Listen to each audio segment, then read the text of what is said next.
Thank you for tuning in to Zim News Beat TV.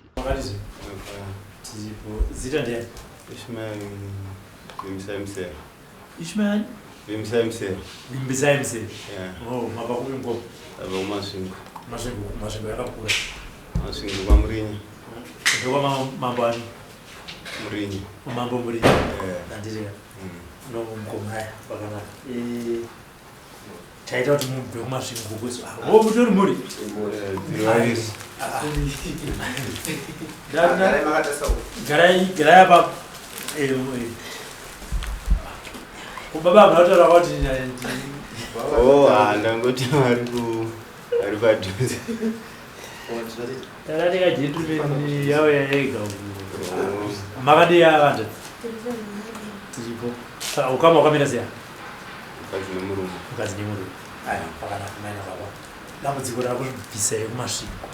Muchita ari kati mboshanya timbono pinda matari. Rakamira sei? Dambudziko redu guru ndiro mwana.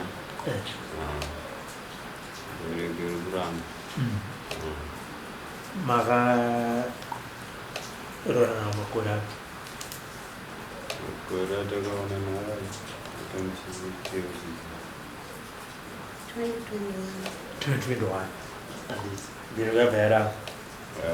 Mambo saka wanze dambudziko rakamira sei? Takambozama kufamba. Vanongofamba vachitiudzawo kuti dambudziko vanoti riri kubva kwandiri. Vatoona kuti ndakasungwa. Saka apo ndotanga kunzwa musano. Mai chero vakanzi vabata. Tikangozonorara navo zvinobva zvavo. Okay. Saka tiri kufamba kwatinofamba. Vanoti vagadzira but hapana chiri kudiwa. Alright, saka ngatidaiso baba. Dambudziko riri kuti imimi kubedroom kwakafa. Vanozongonobata zvavo zvinhu zvamuri kutoona kuti ndozvichipo. Ndapadzisera. Vanozonobata kuti dambudziko rakuti kuti muye panapa inyembere kwandiri. Asi muri kuti pandinoenda pandosangana naamai, pandoda kunoti pinda kuna amai, zvinobva zvafa. Asi pamunozoenda kumapostori munenge muchiziva kuti ndodambudziko raminaro. Vanyatsojeka ipapapa, tinyazoziva kuti sekuru vanotibatsira papi. Ati ndazozoma kuti musana wangu unenge wakurwadza, ndikazoenda kuna amai kuti tichidaiso hapana chinenge chaitika, asi ndikafamba ndibvananzi ndakasungwa. Saka imimi kuti musati maenda kuna muri kutoziva kuti makasungwa. Ini ndasingatozivo zvinhu zvaungobuda sezvo nditawa naamai tichitozama kuti tiite mwana, mimba yobata yozobva yobva ndopenda ndichisangana kuti nezvizvi. Saka ndofanga pavanenge vachindiro pamberi pandombobata pobva pazo panenge ndiri kunzwa musana ndikazonorara navo paindokubva kwapanenge paya. Saka pamunozofamba panenge pachinzi makasunga. Sekuru, ndapedza kutobvunza inini ndikuona pane nyaya ndimukatotibatsira kana ndakabvunza kuti pamwe zvingori nyore nekuti kazhinji senda nyanyonyanya kubvunzisa vazhinji vakangoya vachiti dambudziko rebereko ranetsa ringe rakajika zvino tikuona kuti panenge pane dambudziko gura saka ndazvenge tinze kubva kwamwe. Isusu mukomarobe dambudziko rokutaka murume yatingarirambe. Because munhu ukafamba pa3 pa4 unoida kusvaga chokwadi. Saka nhau yake achiuya panapa nhau yake ndiyembereko. Mbereko ndo yaari kuda. Mukadzi atingati kuti ane dambudziko. Mukadzi nokuti mukadzi ari kubata mimba. So uyu ari kuchema kuti inini pandinotanga kunzwa musana. Munoziva mukomarobe kuti kune varume tichiberekwa chisi chirwere chine mukadzi chete.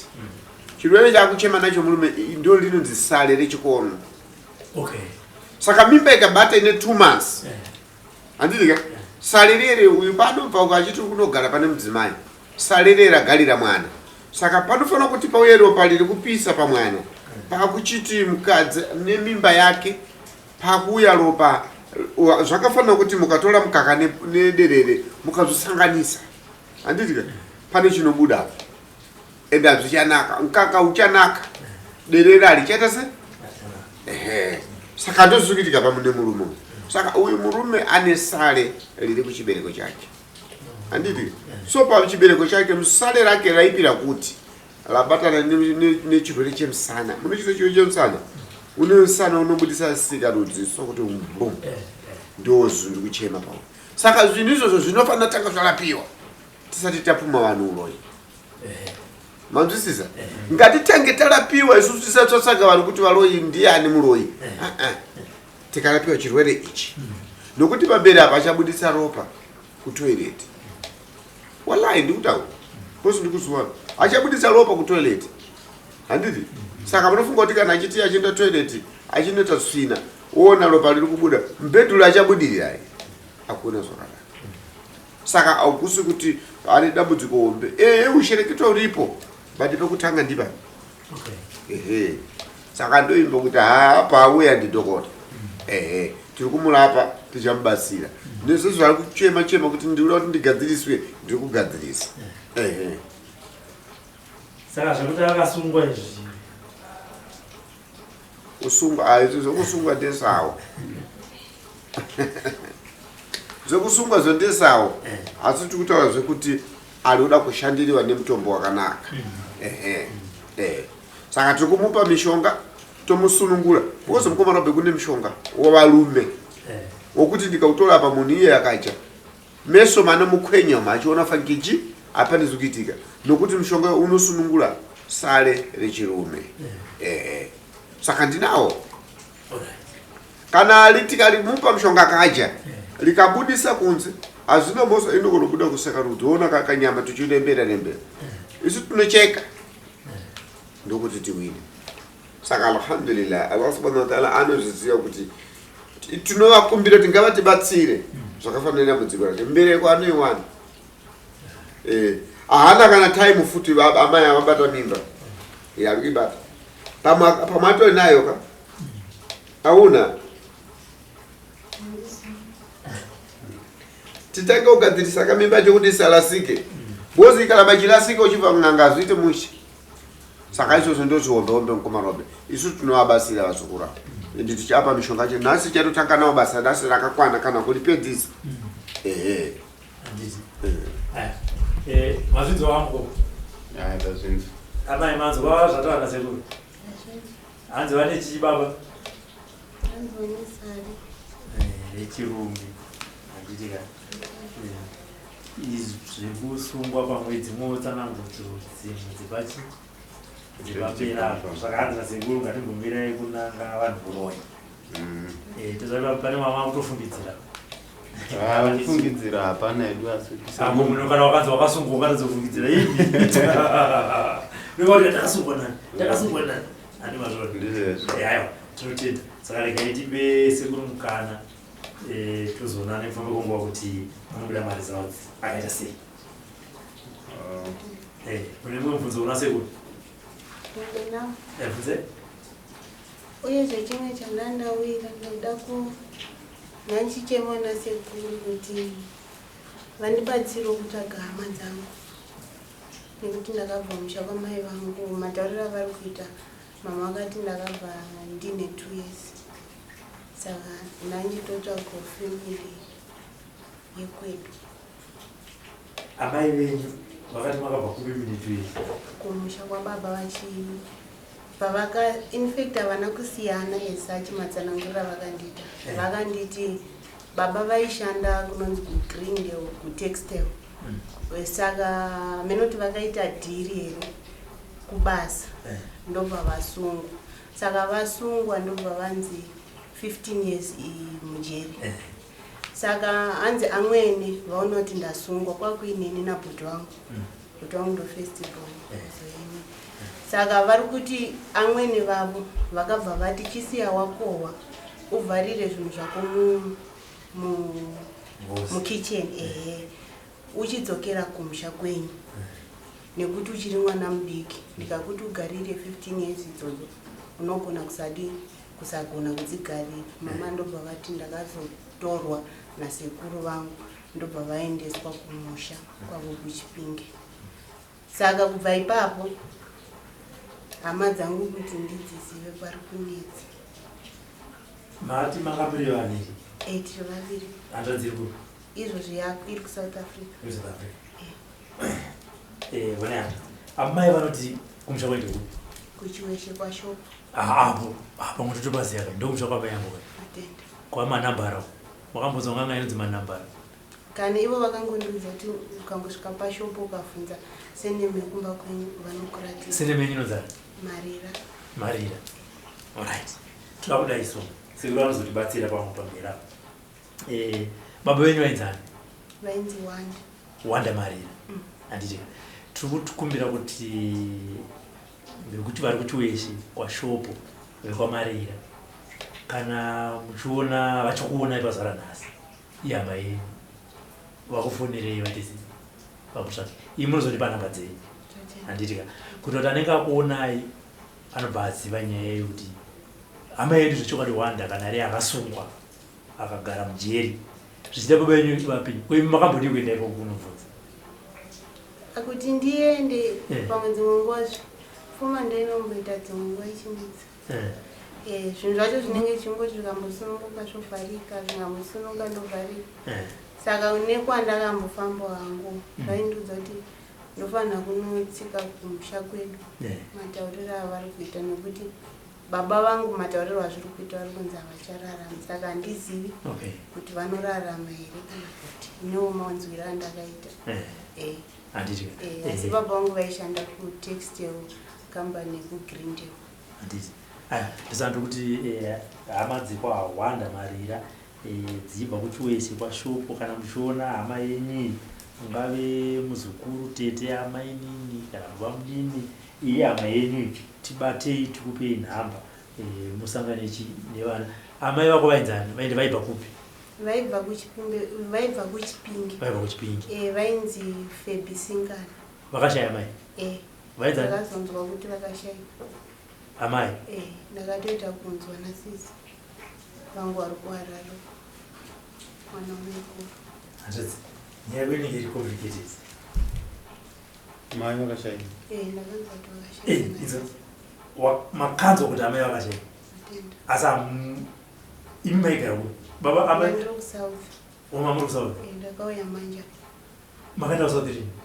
Ndakaenda 2008.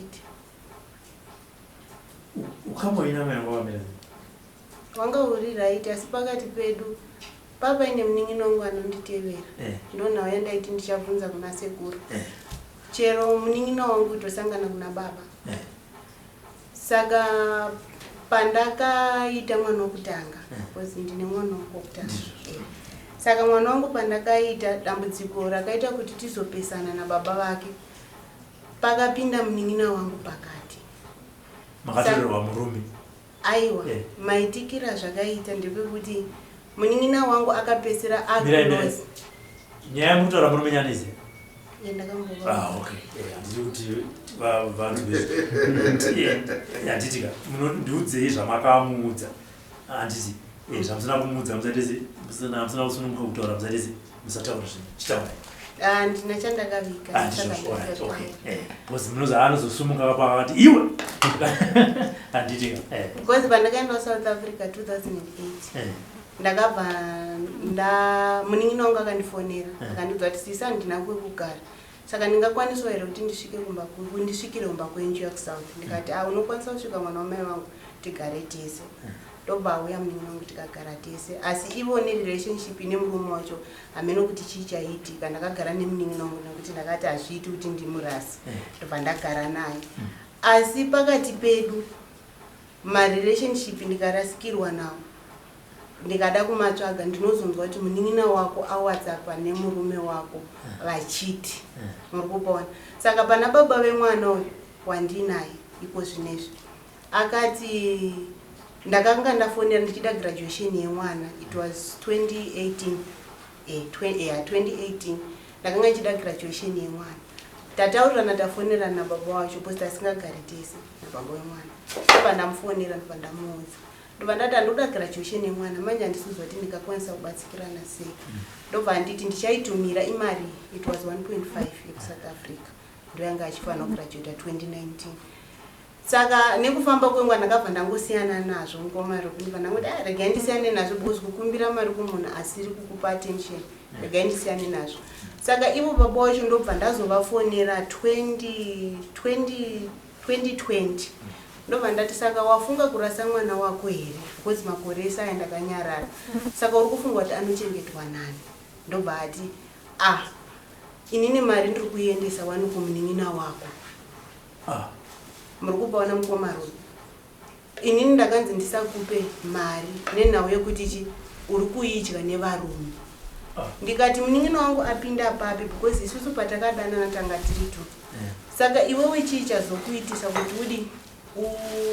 usandipe mari iwe mwana unoziva kuti unogara neni ndobva ngonditi handidi zvekutaura ndiyeni wandandatofonera murume wacho ndobva ndudza izvozvo mari inini yemwana every month ndiri kuibvisa asi ndiri kuibvisa ndichipa munin'ina wako ndobva ndangosiyana nazvo mukomaropi after that munin'ina wangu akabva aita accident ndobva ndaudzwa nemurume wake vanga vasati vakugara vese asi murume wacho muzulu vakaroorana vari kusouth africa saka ndobva ndifonera kati maikuru munin'ina wenyu aita accident saka tiri kufanira kuti tiende kuchipatara nekuti hakuna imwe hama yandingakwanisa kuti ndiende nayo ndobva ndatora munin'ina wangu uya ndobva ndatora nababa munin'ina ndikatosangana kupi vati pamarobots ataenda tanosvika tanoona munin'ina wangu vhele atova nemaska aita accident because matsanangura akandiita akangonditi mota yakasvika paroundabout ikaloza control ndobva yanopinda mumba memurungu saka inini ndakanga ndiri seat number 3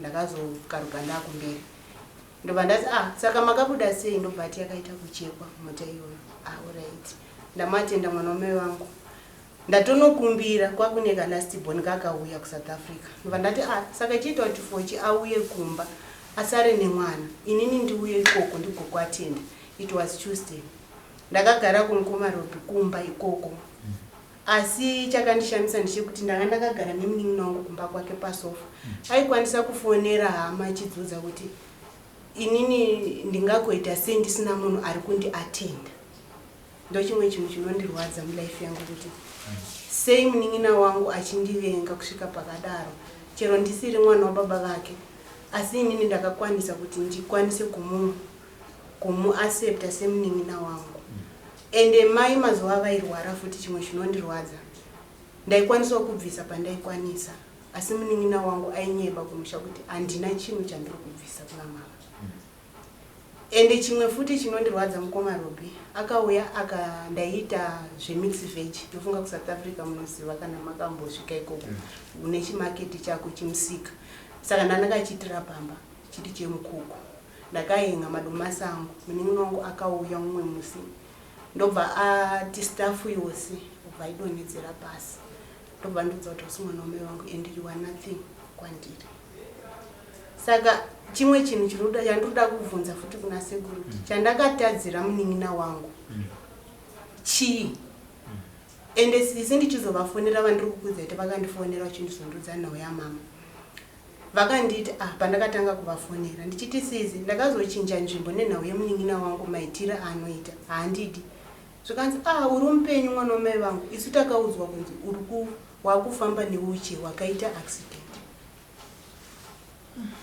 saka mukomaropi zvinhu zvinondirwadza zvasvikira to the extent yekuti pamwe mwana wamai vangu handidi pamwe ndofanira kutsvaga hama dzangu nekuti ndakabva ndiri mudiki ndakakuriswa nababa wake nabhodhi vangu ava takakuriswa nababa asi baba handidi kuvanyebera hapana dambudziko vaingotida sevana vavo chero nenokwe kushayiwa hangu ndinongovada sababa vangu vakandionesa upenyu asi munin'ina wangu anonditevera handidi mukomaropi ipapo ndapansi tisekuru vachazotibatsira ndoda kunzwa pane shoko rautaura hatisanyatsotsere kuti ndakanzwa kuti amai vakashayika ndizvozvo totenda ndipandiri kubvunza kuti unozonzwa sei kuti amai vakashayika orega kuna kubata maoko ipapo pakamira sei handiso hapasina zotichekereba ndanga ndisina mari handiti sisi vakandiudza sisi ndikavaudza ndikati ndikawana mari ndichauya vakanditi munin'ina wangu unofanira kuti uuye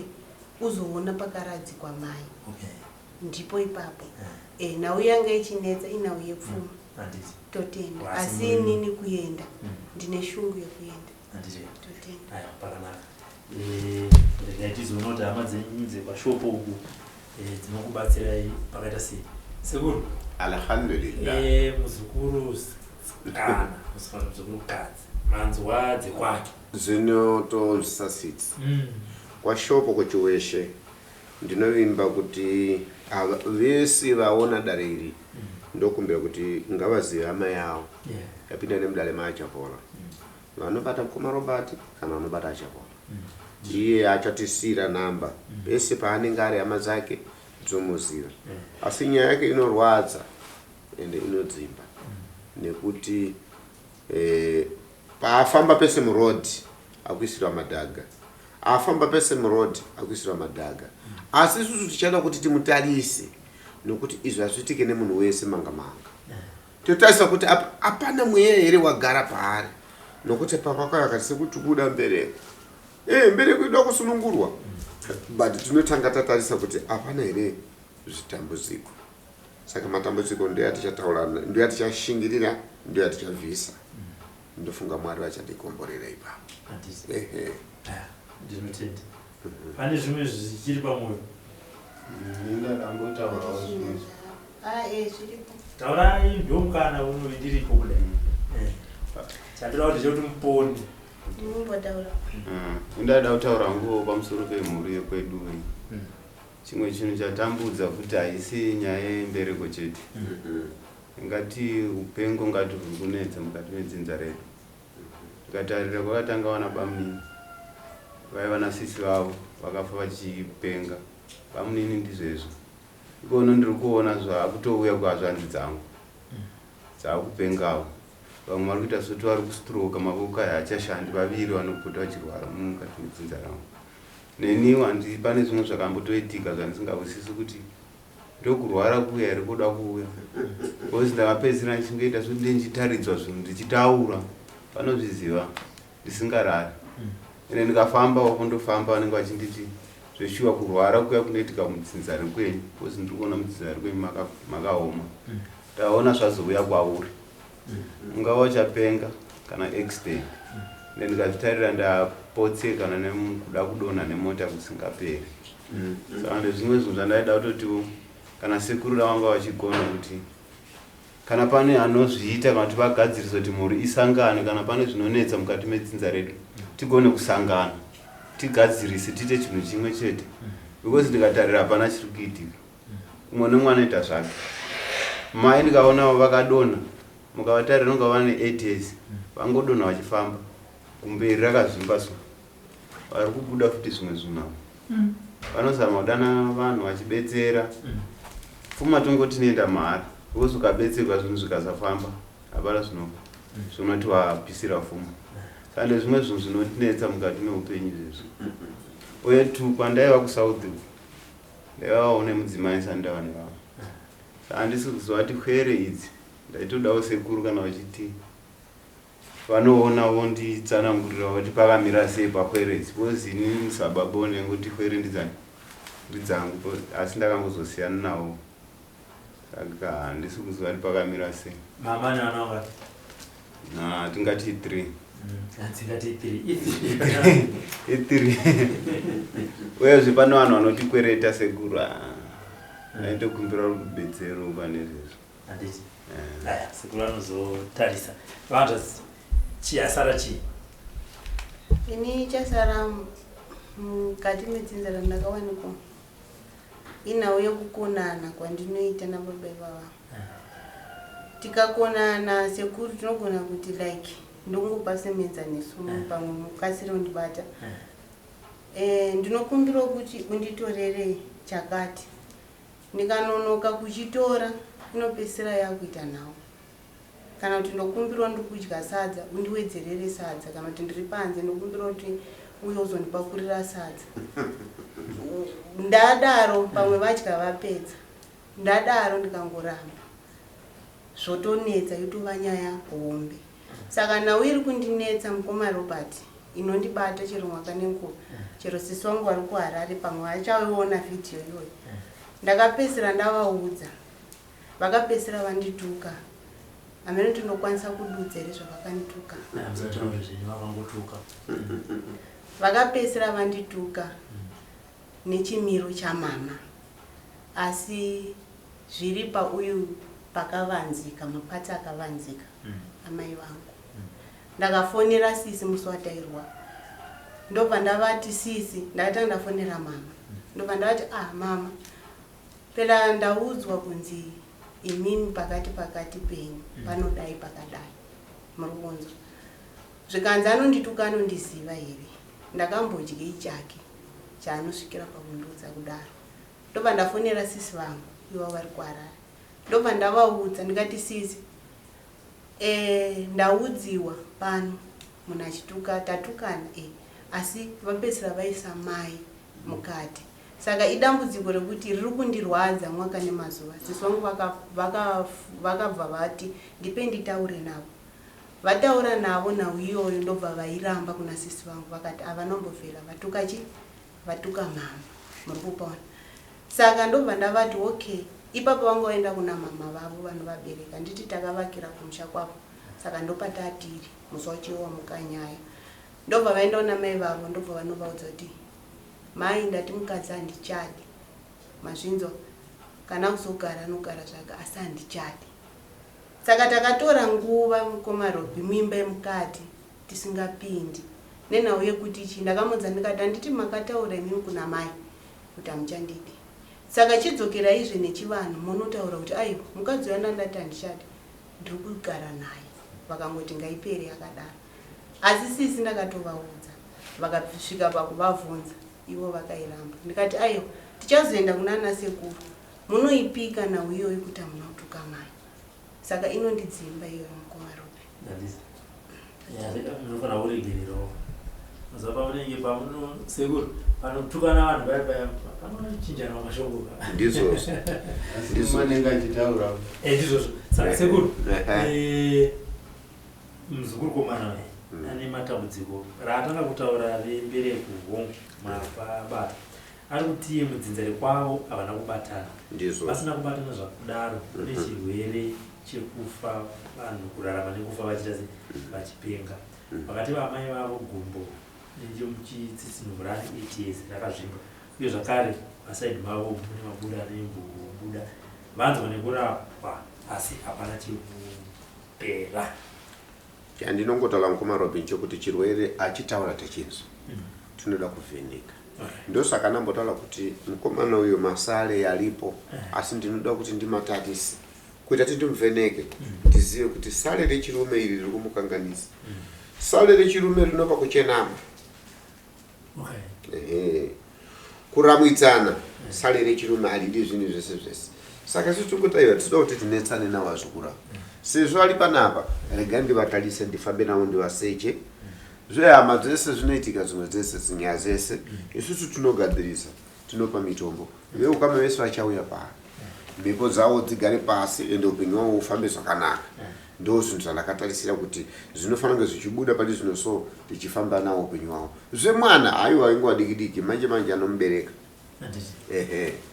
muzukurukazi ari kuti neminga wake havaonani saka ari kuti handizive kuti pamwe ari kufamba achimubata kun'anga here kuti ndiye ari umuroya kana kuti hanziwo chii naisekuru alhamdulillah nyaya yekuti hatasani nehama dzake tichamushandisira mushokonduli vanga toda kuvheneka futi kuti ko iye kutadza kuwirirana nehama chii ko ndiye ane dambudziko here kana kuti ihama bosika mbotaura kuti hama iri kundishupa ari menoshupa iwe akapanga ndiwo tori number 1 kushupa nokuti haudi mumba mako kuti mupinde munhu akapfeka boots haudi mumba mako munhu apinda asina mapata saka zvemitembo zvinoshandisa pamba zvinogona tinesa saka alhamdulillah Allah subhanahu wa ta'ala achatitenyesa tichamusunungura tichadaidza tichatsvaga kuti chichochi Mwari achandiudza matambudziko awo ese nezvaari kukumbira zvese.